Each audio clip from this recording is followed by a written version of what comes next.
Olá, tudo bem com você? Que a graça e a paz de nosso Senhor Jesus esteja sempre em sua vida. Pois bem, hoje estarei dando continuidade com a minha exposição do Evangelho segundo escreveu Lucas. Estou no capítulo 20 e hoje vou falar a respeito da ressurreição. Os saduceus e a ressurreição. Lembrando que eu tenho uma playlist com todos os vídeos expondo o Evangelho de Lucas, desde o capítulo 1 até este capítulo 20. Eu vou deixar no card acima esta playlist para que você possa ver os demais vídeos. Vamos lá. Está aí a tela. Os saduceus e a ressurreição. Vamos ver o que diz aí a palavra de Deus. O questionamento aí dos saduceus a respeito deste tema tão importante que é a ressurreição. Chegando alguns dos saduceus, homens que dizem não haver ressurreição, perguntaram-lhe: Mestre, Moisés nos deixou escrito que se morrer o irmão de alguém, sendo aquele casado e não deixando filhos, seu irmão deve casar com a viúva e suscitar descendência ao falecido. Interessante, eles começaram a perguntar a Jesus a respeito de algo que estava dentro da palavra de Deus. Lembrando que os saduceus, a palavra grega significa justos, era um partido religioso da época de Jesus,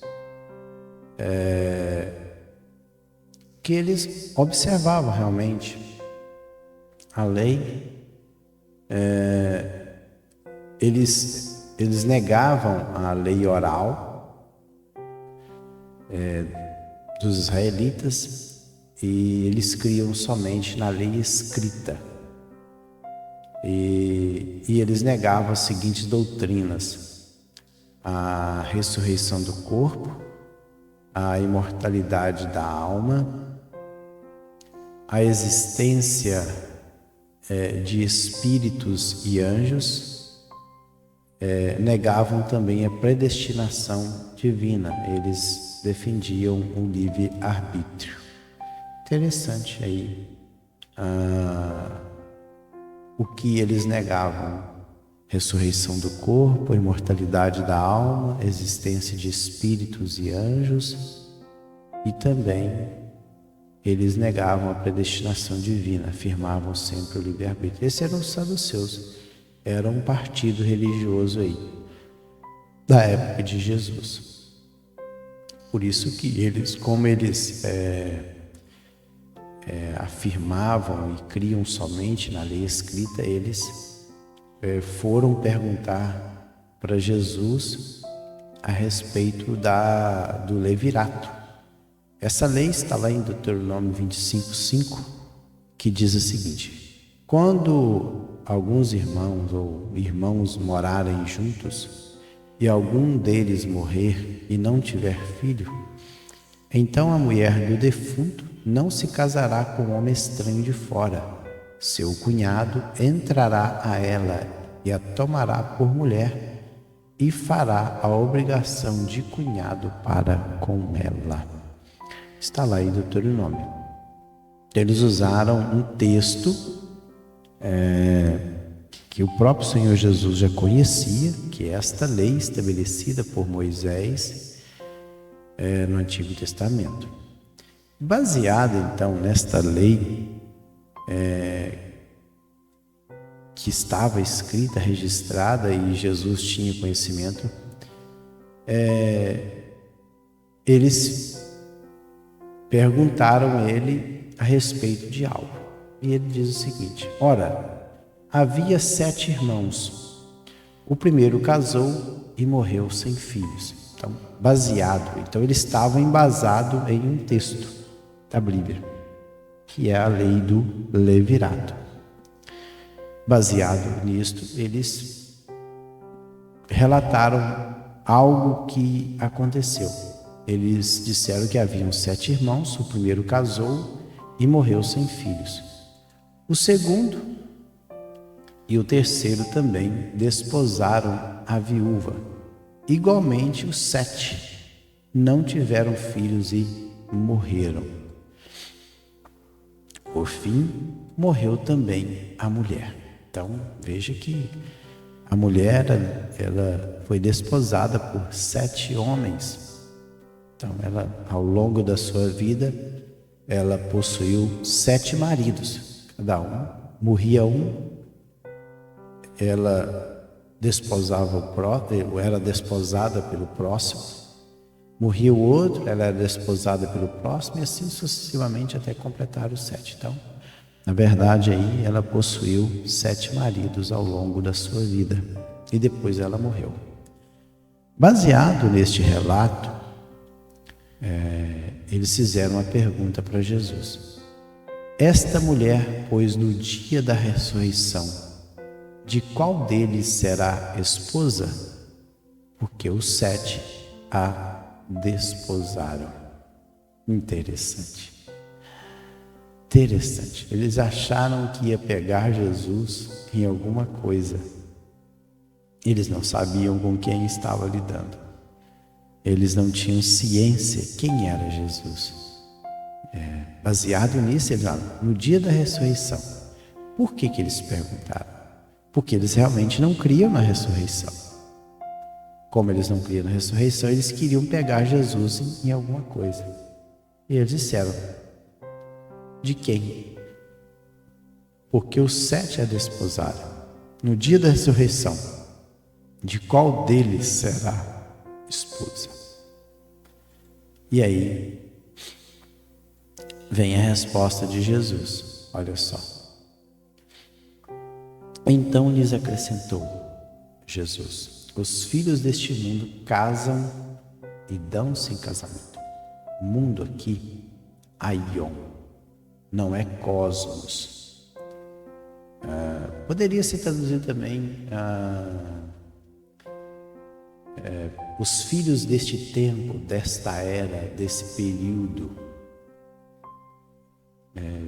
Mundo aqui também pode significar mundo, tempo, mas é aion, porque para designar mundo existem 2 palavras gregas. Como eu falei, cosmos, que é mundo na sua organização, e aion. Só que o aion está mais ligado a um tempo, uma idade, algo dessa natureza. Então ele falou assim: olha, os filhos desta era, desse tempo presente, casam-se, casa que é gamel, o verbo, gamel contrair núpcias, tomar esposa, e se dão em casamento, ekgamisco, ou dar em casamento, é um verbo também. Mas os que são ávidos por dignos de alcançar a era vindoura e a ressurreição dentre os mortos, não casam nem se dão em casamento. Olha só.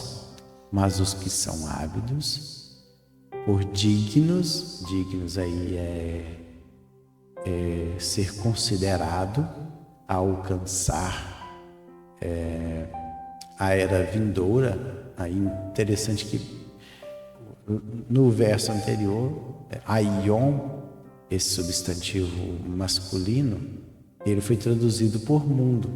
E aqui, em a era vindoura, foi usado o mesmo substantivo masculino que aion, ou seja, no tempo vindouro, ou no tempo futuro, a ressurreição dentre os mortos, ou seja, aqueles que ressuscitarem dentre os mortos, não se casam nem se dão em casamento, pois não podem mais morrer, porque são iguais aos anjos e são filhos de Deus, sendo filhos da ressurreição. Olha só, pois não podem mais morrer, ou seja, no tempo futuro, na era vindoura ou no tempo vindouro, após a ressurreição dos mortos, as pessoas não mais morrerão, não podem mais morrer. Olha aí, aqui está falando da morte natural. Apotenesco é o verbo, e apotenesco, esta palavra, esse verbo grego é morrer, morte natural do ser humano, porque são iguais aos anjos. Aqui é isangelos. Isangelos é semelhante, é um adjetivo, é ser igual aos anjos. São os filhos de Deus, sendo filhos da ressurreição.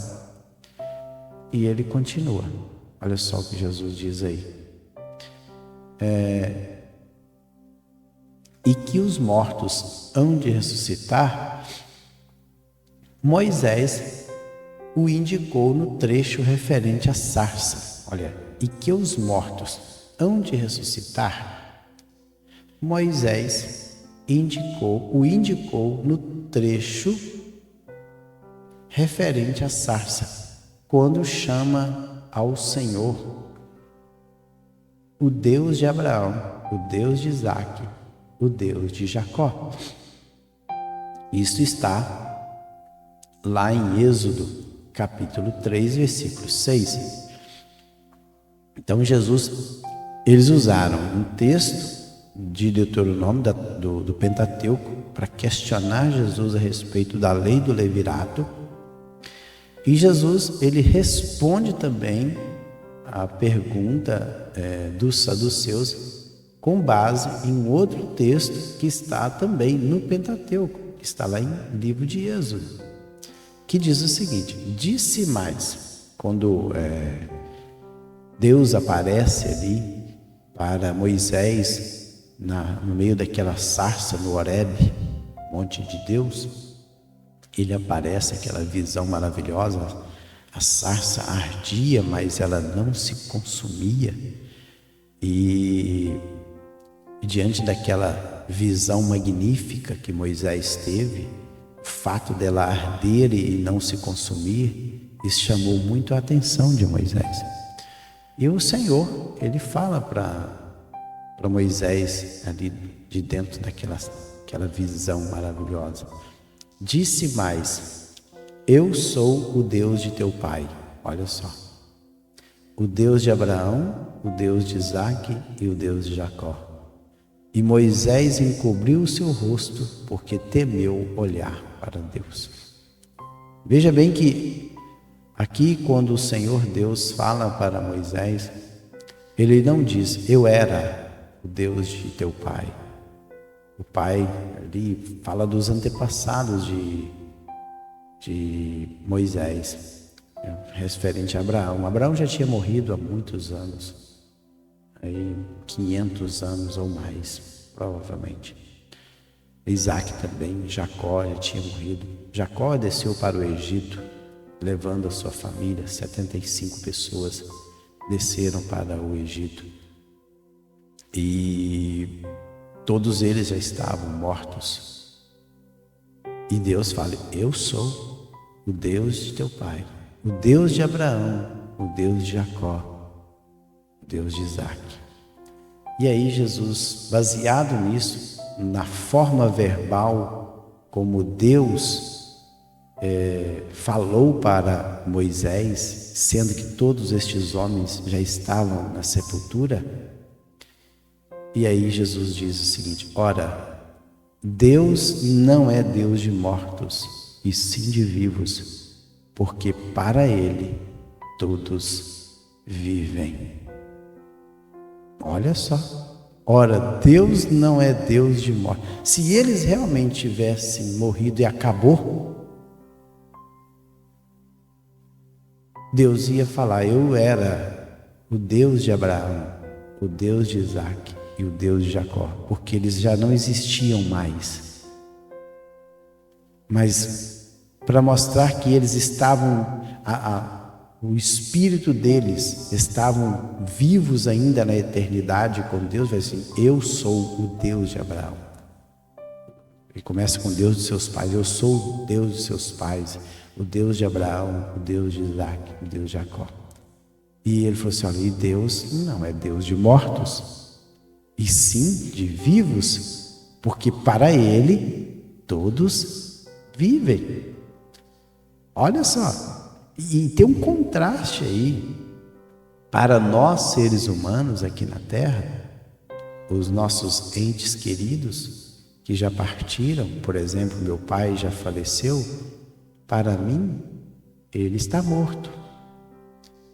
Claro que eu sei que a sua alma está na eternidade, mas na nossa mente ele faleceu, ele está morto. Interessante que para Deus ninguém está morto. Ele não considera que as pessoas estejam mortas. Só para nós aqui nesta dimensão, neste mundo, é que temos esse pensamento de que as pessoas estão mortas, porque nós vimos, por ocasião do sepultamento, os seus corpos inertes ali dentro de um caixão, e na mente nossa a pessoa está morta.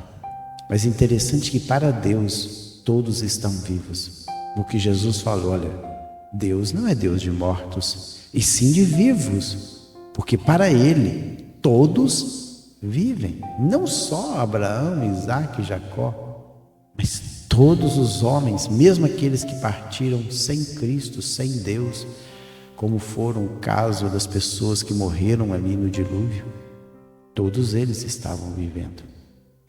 E aí, o interessante, olha só.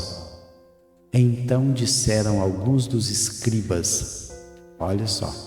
Interessante que aqui não foram os próprios saduceus que responderam para Jesus. Eles ficaram calados. Eles não disseram nada. Então disseram alguns dos escribas. Então os saduceus não estavam sozinhos. Tinha um grupo de saduceus e também escribas. Então tinha um grupo de escribas ali, porque está no plural aqui, alguns dos escribas. Escribas aqui, eu já falei isso em vídeos anteriores, são os gramateus. Esse substantivo aí é um escriturário. É alguém que faz cópia da lei. Os escribas, eles examinavam as questões mais difíceis e delicadas da lei. Acrescentavam à lei mosaica decisões sobre vários tipos com a intenção de elucidar seu significado e extensão. Então eles faziam, os escribas, além de copiar a palavra de Deus, eles ainda faziam, vamos dizer assim, notas de rodapé de alguns textos difíceis da lei. Eles interpretavam. Esse era o trabalho dos escribas. E os escribas, ao ouvirem esta resposta de Jesus, eles falaram abertamente. Então disseram alguns escribas: mestre, eles reconheceram que a resposta de Jesus foi assim, exata. É aquilo mesmo: mestre, respondeste bem. Apesar de nós não sabemos se os escribas criam na ressurreição, na vida após a morte e assim vai, em espíritos, em anjos, nós sabemos que os fariseus criam, até porque em um interrogatório de Paulo, quando Paulo falou a respeito da ressurreição, houve dissensão entre a assembleia, porque ali tinha um grupo de saduceus e um grupo de fariseus. Então, esse é o detalhe. E para encerrar, dali por diante não ousaram mais interrogá-lo. Quem? Os saduceus. Dali por diante, eles não tiveram mais a coragem de interrogar Jesus, porque eles sabiam muito bem que Jesus poderia respondê-los com algo que eles ficariam sem uma réplica, direito à réplica. Pois bem, deixa eu voltar aqui. Então, eu cheguei ao final de mais aí um vídeo. No próximo estarei encerrando aí o capítulo 20. No último vídeo, que também vai ser um vídeo pequeno, eu estarei falando sobre, deixa eu ver aqui, está no último aí, são poucos versículos, 41 até o 47, de quem o Cristo é filho, ou seja, de quem o Messias é filho. Então, esse é o assunto do próximo vídeo. Fiquem todos na paz do Senhor Jesus e até lá.